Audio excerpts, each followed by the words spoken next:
Good morning everyone. Today's topic is nephrotic syndrome, है ना।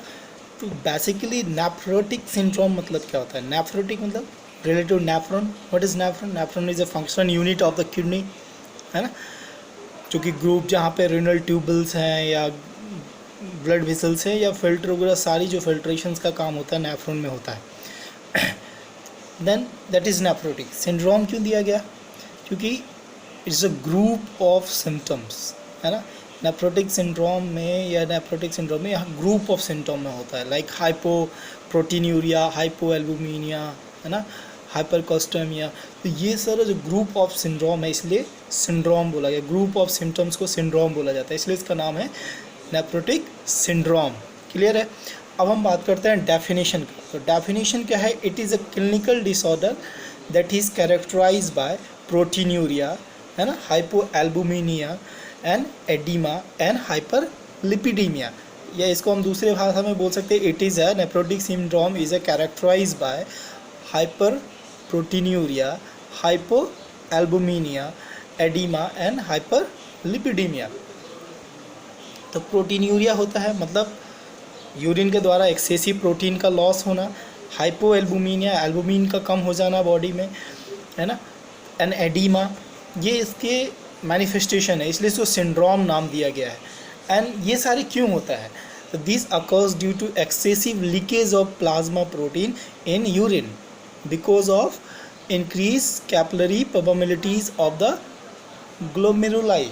तो हमने कल भी ग्लोमेरुलस के बारे में पढ़ा था, और इस वीडियो से पहले जो मैंने वीडियो भेजा है अभी छोटा सा, तो उसमें मैंने बताया है कि क्या मैकेनिज़्म है, क्या इंजरी होता है ग्लोमेरुलाई में, जिससे कि ये सारे मैनिफेस्टेशंस जो है या नेफ्रोटिक सिंड्रोम में ऐसी क्या चीज़ें होती हैं। तो उसका मैंने नॉर्मल कंसेप्ट पैथोलॉजी आपका क्लियर किया है उसमें, है ना। तो अगर ग्लोमेरुलर जो परमेबिलिटी इंक्रीज हो जाएगा या वहाँ पे जो कैपिलरीज है उसमें इंजरी हो जाती हैं, तो उसके कारण ये सारे मैनिफेस्टेशन आते हैं। और ये जब ग्रुप ऑफ मैनिफेस्टेशंस आएगा तो that is called nephrotic syndrome. अब हम बात करते हैं इसका एटियोलॉजी क्या है।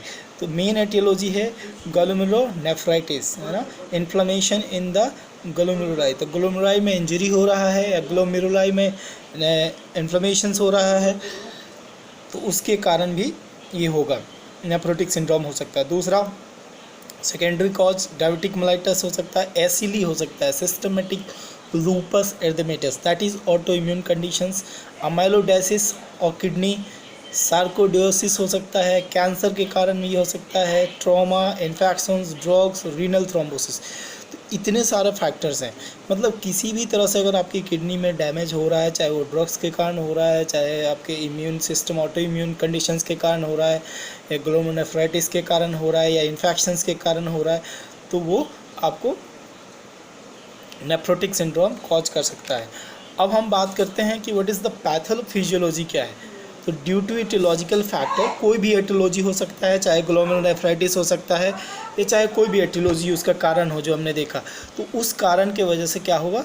Due to aetiological factor glomerular damage, जो ग्लोमेरुलर है, जो ग्लोमेरुलर है वो डैमेज हो जाएगा, और उसके डैमेज होने के कारण क्या होगा? Increase permeability of glomerulus capsule to protein, है ना। तो वहाँ पे जो ग्लोमेरुलर जो की परमेबिलिटी है वो इंक्रीज हो जाएगी कैप्सूल को प्रोटीन से लेके, और जैसे ही इंक्रीज होगी तो प्रोटीन्यूरिया होगा, है ना। मतलब आपकी जो यूरिन में प्रोटीन मोर देन 3.5 ग्राम पर डे रिलीज़ होगा। अगर 3.5 ग्राम से ज़्यादा अगर प्रोटीन रिलीज़ हो रहा है पर डे यूरिन में, तो उसको हम क्या बोलेंगे? प्रोटीन यूरिया, है ना। नॉर्मल कितना होता है बॉडी में प्रोटीन या एल्बुमिन कितना होता है? नॉर्मल एल्बुमिन कितना होता है बॉडी में? 3.5 टू 5.4 ग्राम, ठीक है। तो अब बात करते हैं, जैसे ही प्रोटीन्यूरिया होगा तो उसके बाद इंक्रीज रीनल कैटाबोलिज्म एल्बुमिन, है ना। तो रीनल का कैटाबोलिज्म बढ़ जाएगा, है ना। हम उस वीडियो में मैंने ये सारी पैथोलॉजी जो अभी पढ़ रहा हूँ मैं, जो ये फ्लो चार्ट है हमने पैथोफिजियोलॉजी, वो सारे कंसेप्ट क्लियर है अगर आपको ध्यान समझे तो। हाइपो एल्बुमिनिया, है ना, लेस देन 3.5 mg पर डेसीलीटर, आपका एल्बुमिन कम हो जाएगा ब्लड में। और ये कंडीशन होने के कारण आपकी दो चीज़ें हो सकती हैं। क्या हो सकता है? पहला तो होगा डिक्रीज प्लाज्मा ऑनकोटिक प्रेशर, आपकी जो प्लाज्मा ऑनकोटिक प्रेशर है वो डिक्रीज हो जाएगा। देखिए क्या होता है, हमारी जो कैपिलरी है या ब्लड विसल्स है चाहे अंदर है, तो वहाँ पे दो प्रेशर होती हैं, एक ऑनकोटिक एक हाइड्रोस्टैटिक प्रेशर, है ना। तो ऑनकोटिक प्रेशर क्या काम करता है, ये एल्बुमिन के या प्रोटीन के प्रेजेंस में काम करेगा। ये जो फ्लूइड को या प्रोटीन्स को, जितने भी प्लाज्मा प्रोटीन्स है सबको अंदर रखता है पकड़ के, है ना, अंदर रखेगा।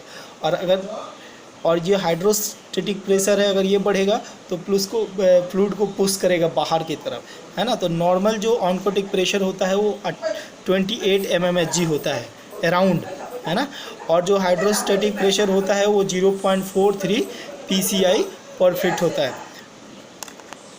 तो बेसिकली क्या करता है, जैसे ही अब ये प्रेशर इंक्रीज होगा, जैसे मान लीजिए आपका हाइड्रोस्टैटिक प्रेशर इंक्रीज हो गया, तो हाइड्रोस्टैटिक प्रेशर इंक्रीज होगा तो जितनी भी आपके अंदर ब्लड वेसल्स के अंदर फ्लूइड है उसको वो बाहर पुश करेगा।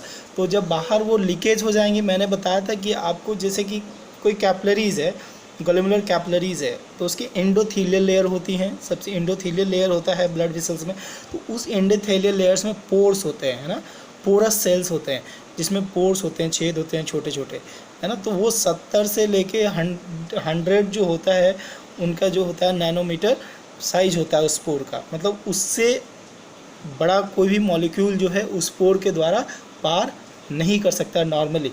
लेकिन अगर वो इंजरी हो गया और वो पोर से, जैसे कि अब कोई प्रोटीन है या ये चीज़ें पार नहीं कर पाती हैं, आरबीसी पार नहीं कर पाती, लेकिन वो इंजरी हो गया तो वही उसी पोर से वो बैरियर से निकल जाएंगे और फिर वापस वो यूरिन में आपको दिखेगा।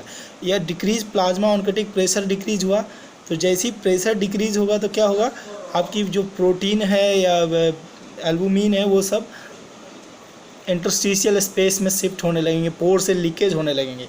तो इंटरस्टिशियल स्पेसेस में अभी हाइड्रोस्टैटिक प्रेशर इंक्रीज हो गया, तो जिसके कारण जो फ्लूइड को पुश करके ब्लड वेसल से कहाँ भेज दिया, इंटरस्टिशियल स्पेस में। ऑनकोटिक प्रेशर कम हुआ तो वो फ्लूइड सब शिफ्ट हो गया नीचे ही, अब नीचे से ऊपर नहीं शिफ्ट हो रहा है, ब्लड वेसल्स के अंदर नहीं जा रहे, प्लाज्मा या प्रोटीन नहीं जा रही है।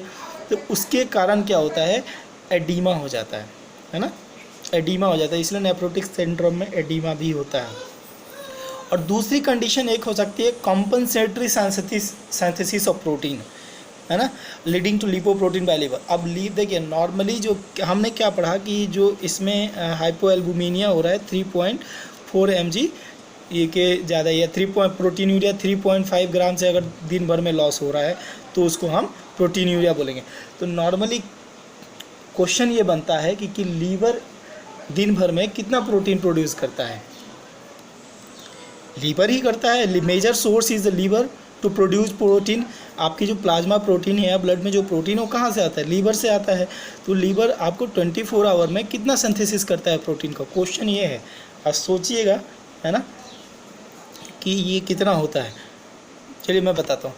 तो ये जो होता है नॉर्मली लीवर जो है 10 से 12 ग्राम प्रोटीन जो है नॉर्मली प्रोड्यूस करता है। तो क्वेश्चन ये बनता है कि अगर लॉस हम बोल रहे हैं कि हाई प्रोटीन यूरिया जो है 3.5 ग्राम से 24 आवर में लॉस हो रहा है तो उसको प्रोटीन यूरिया बोलते हैं, और लीवर तो 10 से 12 ग्राम प्रोड्यूस कर रहा है। तो बाकी के जो है प्रोटीन गए कहाँ आखिर, है ना। तो बाकी के प्रोटीन कहाँ जाते हैं, नॉर्मली जब हमने देखा कि जो पोरस है या पोडोसाइट्स हैं, जो सेल्स हैं बेसमेंट मेम्ब्रेन के, या जो रीनल ट्यूबल्स हैं उसके एपिथेलियल सेल्स हैं जिसको पोडोसाइट बोलते हैं।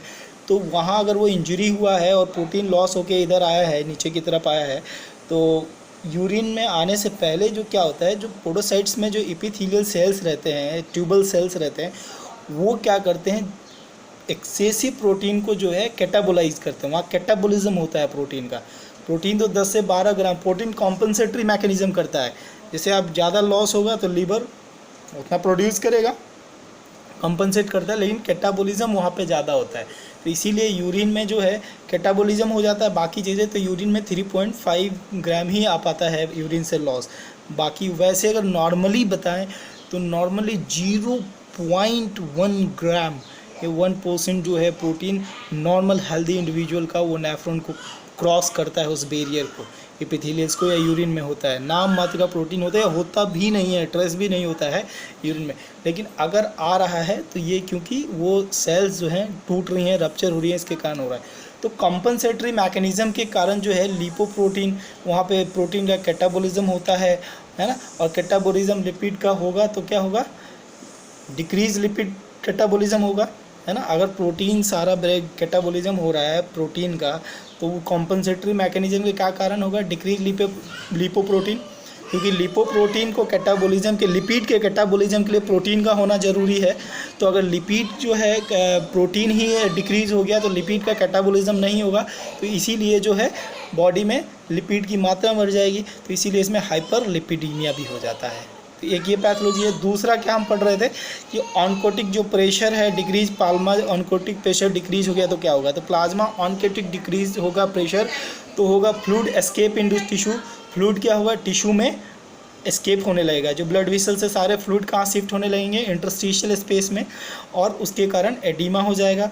और दूसरी चीज़ ये होगी डिक्रीज प्लाज्मा वॉल्यूम डिक्रीज हो जाएगा, ग्लोमुलर फिल्ट्रेशन रेट डिक्रीज हो जाएगा, और जैसे ही जीएफआर डिक्रीज हुआ तो इंक्रीज एल्डोस्टेरोन, हमने कल भी रास मैकेनिज्म पढ़ा था आपको, तो एल्डोस्टेरोन इंक्रीज हो जाता है, और एल्डोस्टेरोन इंक्रीज हुआ तो सोडियम एंड वाटर का रिटेंशन होगा, फिर पूरी बॉडी में एडिमा हो जाएगा, है ना, पूरी बॉडी में एडिमा हो जाएगा, जिसको हम बोलते हैं जनरलाइज एडिमा। अगर पूरी बॉडी में एडिमा है तो generalize edema, it is also called the anasarca.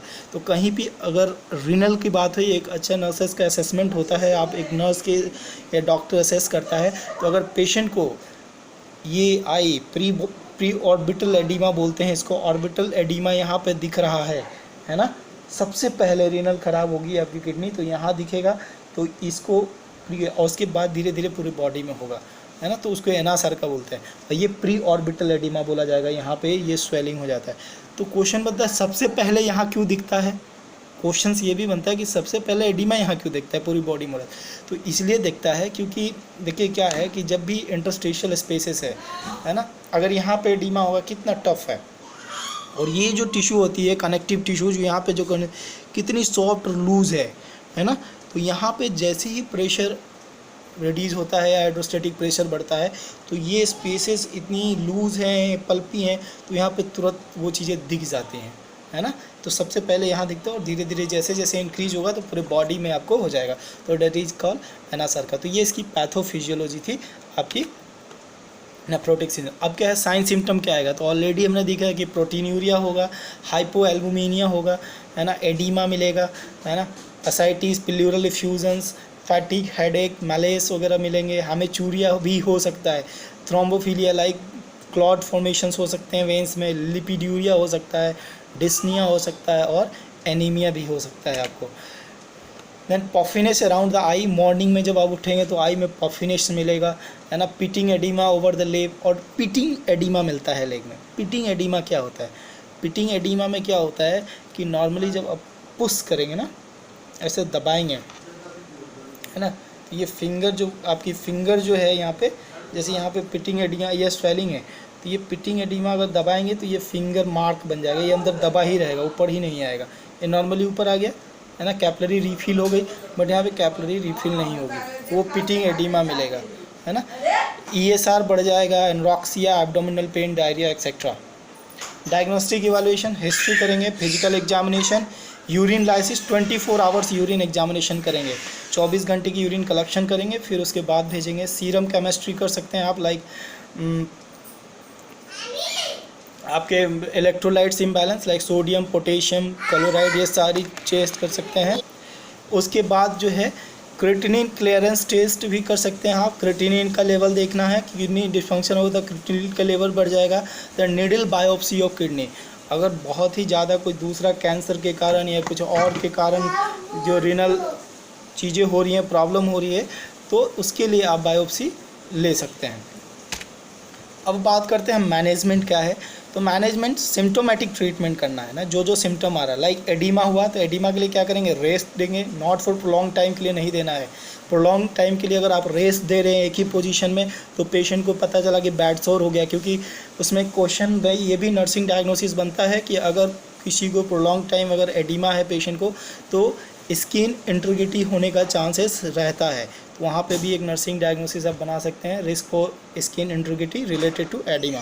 Then nutrition, nutrition में क्या देंगे, प्रोटीन लॉस हो रहा है तो हमको 1 ग्राम प्रोटीन देना है 1 ग्राम पर केजी पर डे, है ना, 1 ग्राम पर केजी। लाइक 40 किलो का बंदा है तो 40 ग्राम पर डे जो आपको प्रोटीन देना है, नोट मोर दैट, उससे ज़्यादा नहीं देना है। सोडियम रिस्ट्रिक्शन करना है, साल्ट को बिल्कुल नहीं देना है। Water not greater than level of diuresis, पानी जितना लॉस हो रहा है उतना ही देना है, अदरवाइज उससे ज़्यादा नहीं देना। मेडिकेशन में लूप डायरेटिक दे सकते हैं, फ्लोसामाइड, एडिमा को कम करने के लिए। हाइपोएल्बुमिनिया के लिए क्या करेंगे आप, moderate intake of protein rich in animal protein. आप जो आता है हाइपोएल्बुमिनिया कम हो रहा है, एल्बुमिन कम हो रहा है, तो एल्बुमिन के लिए प्रोटीन आता है ना, 100 ml की वायल आती है, लाइक 10,000 8,000 की आती है, तो वो चढ़ाया जाता है ना।